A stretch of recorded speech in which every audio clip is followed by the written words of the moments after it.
Hello friends, welcome to NCERT A to Z। मैं हूं मनीष और आज हम लोग देखने वाले हैं राजनीतिक विचारधारा की परिभाषा दें एवं इनकी विशेषताओं का वर्णन करें। ये 500 वर्ड में आपके एग्जाम में लिखने के लिए आएंगे। हो सकता है 15 नंबर का या 20 नंबर का क्वेश्चन रहेगा आपका और आपको 5 से 6 पेज में जो है 500 वर्ड में इसका आंसर देना है। तो आप इसे समझने की कोशिश करें, रटने की कोशिश ना करें, क्योंकि अगर आप रटने की कोशिश करेंगे तो आपका पॉइंट आप भूल जाओगे और वहाँ पे लिख नहीं पाओगे। आप की पॉइंट जो हो सकता है वो आप याद रखने की कोशिश कीजिएगा, जिसके बलबूते पे आप पूरे 500 वर्ड में 5 पेज में आप लिख सकते हो इसको और आप बेहतरीन नंबर उठा सकते हो। क्वेश्चन है कि राजनीतिक विचारधारा की परिभाषा दें एवं इनकी विशेषताओं का वर्णन करें। राजनीतिक विचारधारा एक सामाजिक व्यवस्था या राष्ट्र के प्रबंधन के लिए एक विशेष दृष्टिकोण या सिद्धांत को संदर्भित करती है और इसका मतलब है कि राजनीतिक विचारधारा वह तत्व या सिद्धांत है जिससे व्यक्ति या समूह अपने सामाजिक और राजनीतिक क्रियाकलापों में अपनाता है। और राजनीतिक विचारधारा की विशेषताएं अनेक हो सकती है, लेकिन कुछ मुख्य सिद्धांत हैं जो इसे परिभाषित करते हैं। और पहले इसमें समृद्धि, सामाजिक न्याय और सामाजिक समरसता की बातें शामिल होती है। और यह यहाँ तक कि एक विचारधारा राष्ट्र के सभी नागरिकों के हितों में विकसित होने चाहिए। जितने भी देश के नागरिक हैं, हर किसी के ऊपर सामाजिक न्याय, सामाजिक समानता, ये सारी चीज़ें जो सो बातें शामिल होनी चाहिए।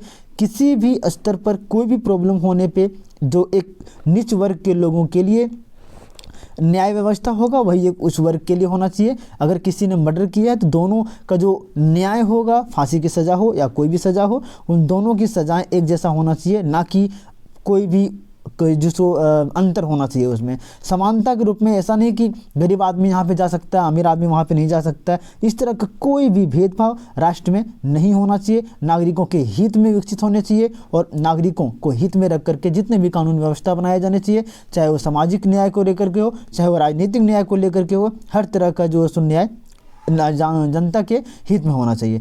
दूसरा महत्वपूर्ण सिद्धांत है कि सत्ता और शक्ति का वितरण।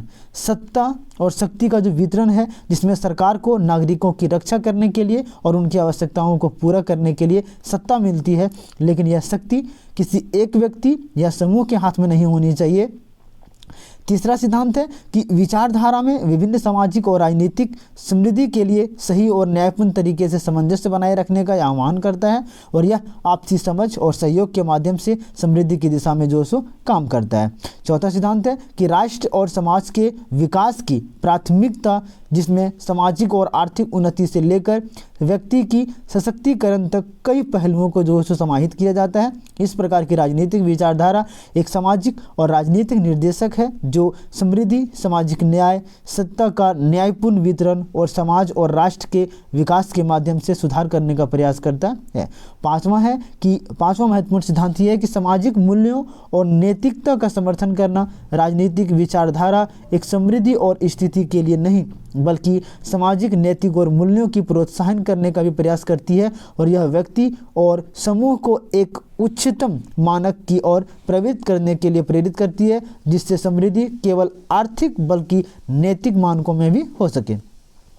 सामाजिक विचारधारा की एक और महत्वपूर्ण विशेषता यह है कि यह समृद्धि के लिए न केवल व्यक्ति स्वतंत्रता बल्कि सामाजिक समृद्धि की प्राथमिकता देती है और इसका उद्देश्य समृद्धि को समाज के सभी वर्गों और वर्गानुसार नहीं बल्कि समृद्धि को समाज के सभी सदस्यों के साथीपन में समर्थन करना है। अंत में राजनीतिक विचारधारा राजनीतिक एवं सामाजिक परिवर्तनों के लिए जिम्मेदार है और इसमें नई आवश्यकताओं और परिस्थितियों के लिए साथ समर्थन और नैतिक मूल्यों की रक्षा का जिम्मेदारी शामिल है और यह सुनिश्चित करने का प्रयास करती है कि समृद्धि का लाभ समूह के सभी सदस्यों को मिले और कोई भी वर्ग या व्यक्ति इससे वंचित ना रहे। इस प्रकार राजनीतिक विचारधारा समृद्धि, समानता तथा सत्ता का न्यायपूर्ण वितरण, सामाजिक नैतिकता और सामूहिक सहयोग के माध्यम से समृद्धि की दिशा में प्रेरित करने का कारण बनती है। और छठा महत्वपूर्ण सिद्धांत यह है कि राजनीतिक विचारधारा का समृद्धि और सामाजिक न्याय के साथ संतुलन स्थापित करना, यहाँ तक कि आर्थिक समृद्धि को समाज के सभी वर्गों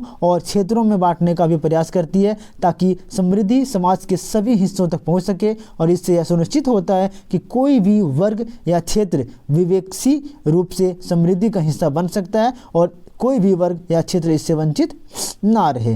राजनीतिक विचारधारा निरंतर विकसित होने वाली और समृद्धि की प्रेरणा प्रदान करने वाली होनी चाहिए। समय के साथ समाज में हो रहे परिवर्तन और नई चुनौतियों का सामना करने के लिए यह अपने दृष्टिकोण और सिद्धांतों को अनुकूलित करना जारी रखना चाहिए। आखिरकार राजनीतिक विचारधारा एक ऐसा सोचने का तरीका होना चाहिए जो समृद्धि, सामाजिक न्याय, सामाजिक समानता, सत्ता का न्यायपूर्ण वितरण, नैतिकता और सामूहिक सहयोग को एक संतुलित और सहयोगी सामाजिक स्थिति में समृद्धि की दिशा में अग्रसर करे, और इससे यह सुनिश्चित होता है कि समाज एक स्वस्थ, समृद्धिशील और समृद्धि की समर्थन करने वाला बन रहा है।